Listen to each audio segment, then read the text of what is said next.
అందరికీ నమస్తే అండి. శ్రీకాళహస్తి జనసేన పార్టీ ఇన్ఛార్జి కోట వినుత గారి దగ్గర పిఏ అండ్ డ్రైవర్గా పనిచేసిన రాయుడు అలియాస్ శ్రీనివాసులు ఈ కేసు అందరికీ తెలిసిందే కదా. దాదాపుగా 6 నెలల కిందట అంటే 2025 జూలై 10వ తేదీన ఆయన మరణించారు.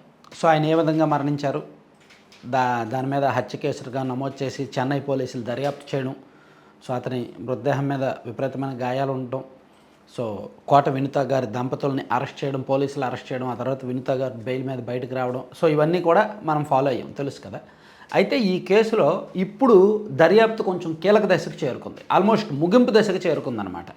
ఎందుకంటే కోట వినుత దంపతులు అరెస్ట్ అయినప్పుడు వాళ్ళు అక్కడ చెన్నైలో పోలీసుల అదుపులో ఉన్నప్పుడే కొన్ని స్టేట్మెంట్స్ ఇచ్చారు ఆ నియోజకవర్గంలో జరిగిన రాజకీయ అంశాల మీద. అండ్ అప్పటి నుంచి కూడా శ్రీకాళహస్తి టీడీపీ ఎమ్మెల్యే బొజ్జల సుధీర్ రెడ్డి గారి పాత్ర అండ్ ఆయన అనుచరులు కొంతమంది టీడీపీ నాయకుల పాత్ర మీద కొన్ని అనుమానాలు అండ్ కొన్ని ఆరోపణలు ఉన్నాయి. అండ్ ఈ రాయుడు సెల్ఫీ వీడియో ఒకటి ఈ మధ్య బయటకు వచ్చింది 2 నెలల కిందట. చనిపోవడానికి ముందు అంటే ఈ ఘటన ఇదంతా జరగడానికి ముందు రాయుడు సెల్ఫీ వీడియో ఒకటి బయటకు వచ్చింది. ఆ సెల్ఫీ వీడియోలో పదే ఎమ్మెల్యే గారి పేరు అతను ప్రస్తావించాడు అనమాట. సో ఇవన్నీ చూస్తుంటే ఎమ్మెల్యే గారి పాత్ర ఏమైనా ఉందా, అసలు ఆయన ప్రస్తావన ఎందుకు వచ్చింది? ఒకవైపు కోట వినుత దంపతుల ఆరోపణలు, మరోవైపు రాయుడు పదే ఆ పేరు ప్రస్తావించడం, దానికి తోడు ఎమ్మెల్యే గారి దగ్గర ప్రధాన అనుచరుడిగా ఉన్న కొంతమంది వ్యక్తులు వాళ్ళు ఈ రాయుడిని పదే కలిసినట్టు, అతనికి డబ్బులు ఇచ్చినట్టు, సో వాళ్ళు ఇచ్చిన డబ్బులతో రాయుడు ఏమో బంగారు చైన్ కొనుగోలు చేసినట్టు, కొత్త మొబైల్ కొనుగోలు చేసినట్టు, ఇవన్నీ కూడా పోలీసులు గుర్తించారు. అంటే ఆ నియోజకవర్గంలో కొంతమంది టీడీపీ నాయకులు రాయుడికి డబ్బులు ఇచ్చారంట. ఆ డబ్బులతో అతను చైన్ కొనుగోలు చేశాడు అండ్ ఫోన్ కొనుగోలు చేశాడు, కొంత విలాసవంతంగా గడిపాడు. దానికి సంబంధించిన ఆధారాలన్నీ కూడా చెన్నై పోలీసులకు చిక్కాయి. కాబట్టి అతని బ్యాంక్ ట్రాన్సాక్షన్స్ కూడా పరిశీలించారు. ఆ బ్యాంక్ ట్రాన్సాక్షన్స్ పరిశీలించే క్రమంలో ఎమ్మెల్యే గారి దగ్గర ఉన్న అనుచరుడు అతని బ్యాంక్కి మ్యాచ్ అవ్వడంతో ఆయనకు కూడా నోటీసులు ఇచ్చి విచారించారు. సో వాళ్ళు ఇచ్చిన స్టేట్మెంట్ ఆధారంగా శ్రీకాళహస్తి ఎమ్మెల్యే బొజ్జల సుధీర్ రెడ్డి గారి అసలు ఆయన ఏమైనా చెప్పారా, ఈయన పాత్ర ఏముంది అనేది కూడా విచారించబోతున్నారన్నమాట. దీనికి సంబంధించి ఆల్రెడీ చెన్నై పోలీసులకు శ్రీకాళహస్తి వచ్చారు అండ్ ఎమ్మెల్యే గారి విచారణకు రంగం సిద్ధమవుతుంది. అయితే ఇంకా ఎమ్మెల్యే గారిని ఏమి విచారించలేదు, కానీ మేబీ ఆయనకు నోటీసులు ఇచ్చి విచారించే అవకాశం అయితే ఉంది. ఎందుకంటే ఇప్పటి వరకు ఇన్వెస్టిగేషన్లో బయటకు వచ్చిన వ్యవహారం, బయటకు వచ్చిన ఆధారాలన్నీ కూడా ఎమ్మెల్యే గారి చుట్టూ తిరుగుతున్నాయి, ఎమ్మెల్యే గారి అనుచరులు, ఆ బ్యాంక్ ట్రాన్సాక్షన్. కాబట్టి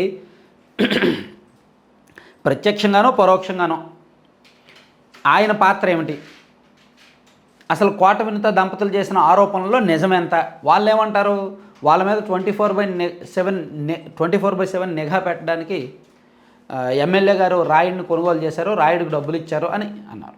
సో రాయుడు ఇచ్చిన సెల్ఫీ వీడియోలో కొంత ఉంది అండ్ లోకల్లో కూడా విపరీతమైన చర్చ జరుగుతుంది. దీని అంతటికీ ముగింపు కంక్లూజన్ ఏమిటంటే ఈ పోలీసు విచారణ పూర్తి స్థాయి రిపోర్ట్ బయటకు రావాలి, ఛార్జ్ షీట్లు వేయాలి. ఈ ఛార్జ్ షీట్లో ప్రస్తుతానికి వేసిన ఛార్జ్ షీట్లో అయితే ఎమ్మెల్యే గారి ప్రస్తావన ఎక్కడా లేదు. సో ఆయన ప్రత్యక్షంగా దీనిలో పాలు పంచుకున్నాడు అని చెప్పలేం, కానీ ఆయనకు పాత్ర ఉందని చెప్పలేం, కానీ పరోక్షంగా మాత్రం పాత్ర ఉండొచ్చు అనేది పోలీసుల అనుమానం. ఆ పరోక్ష పాత్ర ఎంతవరకు, కేవలం రాయుడితో ఏమైనా అతను కలిశాడా, ఎప్పుడైనా రాయుడితో ఆయన ఏమైనా మాట్లాడా, ఇద్దరికి మధ్య ఏమైనా ఫోన్ సంభాషణ జరిగిందా, లేదా ఆయన మాట్లాడకుండా ఆయన అనుచరుడి ద్వారా ఆయన ఏమైనా డబ్బులు పంపించాడా, ఆయన ఏమైనా అనుచరుల ద్వారా మాట్లాడించాడా, సో మాట్లాడిస్తే ఏమేమి అంశాలు కావాల్సి వచ్చింది, ఏం జరిగింది వీళ్ళిద్దరి మధ్య అనేది మొత్తం చెన్నై పోలీసులు తీసుకోవాల్సి ఉంది. అప్పుడు కోట వినుత దంపతులు చేసిన ఆరోపణల్లో కూడా వాస్తవం ఎంత అనేది తెలుస్తుంది.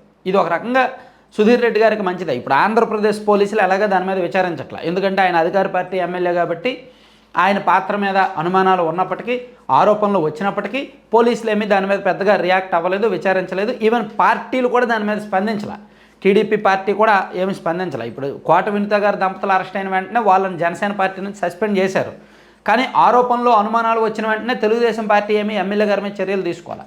సో ఆయన ఎమ్మెల్యే గారే రియాక్ట్ అయ్యారు, ఆయన ఇదేమి నాకు సంబంధం లేదు, ఆయన వాళ్ళ దగ్గర పిఏగా పనిచేస్తున్నాడు, వాళ్ళకి మధ్య చాలా జరిగాయి, నన్ను ఇక్కడ రాజకీయంగా ఎదుర్కోలేక నా మీద కుట్రపూరితంగా ఇదంతా కూడా ఒక వ్యూహాత్మకంగా జరుగుతోంది, నేను ఎటువంటి విచారణకైనా సిద్ధమైన ఆయన గతంలోనే చెప్పారు.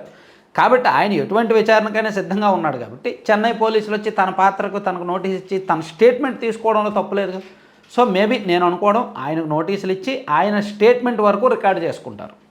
అప్పుడు అసలు పరోక్షంగా ఆయన ప్రస్తావన అంటే ఆయన పాత్ర ఏంటనేది బయటకు వచ్చే అవకాశం అయితే ఉంది. Thank you.